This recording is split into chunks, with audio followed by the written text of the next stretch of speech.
Your first step is to accept that you are alone responsible for the world around you. For most people, this is a bitter pill to swallow. Because you must accept responsibility for your actions. It's all on us, good and terrible alike, there's no God to blame. This is why most individuals will avoid taking on this duty. Because it's lots simpler to complain than it is to make positive changes in one's life. Thus, so long as you continue to delegate your authority to universe, deity, state, or former partner, the inability to control your feelings is permanent. What gives?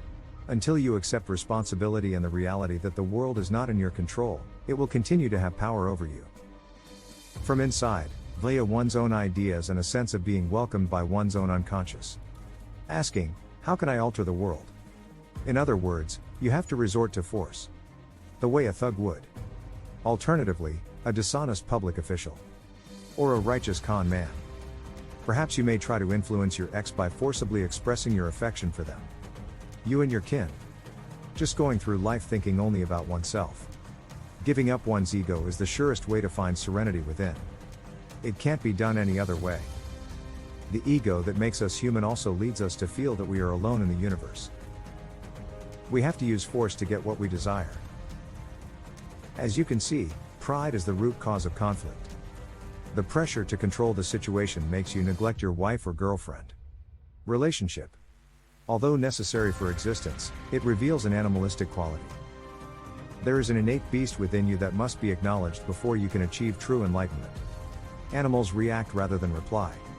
Consequently, you'll have a bad reaction to even a minor setback in the world. The ignorance of the fact that what you oppose endures. There is a road to tranquility that involves developing the ability to respond to external stimuli from inside. The Lord has given us control of this world. But as long as our pride keeps getting in the way, we won't progress. To put it another way, ego is blocking your view. Always highlighting your deficiencies and life's inherent unfairness. To begin, therefore, you must train yourself to respond to life rather than endure it. Do not automatically assign a negative meaning to each unpleasant experience. If discomfort persists, you need do nothing more than observe. Sense it without assigning a value judgment to it. You must train your thinking to reject arbitrary interpretations. If you're like most people, your mind is constantly making assumptions based on partial information or the past. It cannot be relied upon. If you give a negative situation all your control, it will remain negative. Always keep your sights set on your goals rather than dwelling on the present.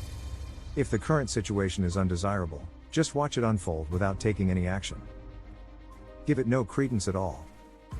You see, ultimately it is up to you to accept or reject the thoughts that your mind gives to you. This mental stuff is not who you are. Hence disproving its inference that the female you fancy doesn't care about you. You might choose to ignore the message that you lack the necessary qualities to achieve financial success. You have the option of rejecting its narrative that you are inadequate. And the narrative is one you'll want to live based on what you read. If you go within and accept yourself, you won't care if other people disbelieve you. When you start relying on things outside of yourself, trouble ensues. As soon as you begin to direct your life from inside, you will begin to have ultimate authority over it. The world will react to your wishes and self-control just as it does to your current state of mind. It's a common fallacy that one must be born attractive in order to be loved, or born rich in order to be financially secure. Before everything else, you need to demonstrate a rich mindset. And the first charming person to really experience it for herself. Everything about you is malleable and can be shaped in any way you choose. This is why all the new thought leaders and gurus like Neville Goddard advocate. Goddard says we can control the world around us. When we begin to accept and embrace our true nature, we begin to awaken from this dream and take back our power over it. However, the more you embrace this human ego and perspective, the more restrained you will feel. Animals can simply react, but only conscious minds can control and act. When it comes to how you feel and what you think, the wheel is in your own hands because they are all internal processes. So, learn to control yourself from the inside out, and your pain will gradually diminish. Eventually, nothing will be able to shake you. Thanks for watching. If you want more videos like this, click subscribe and like button.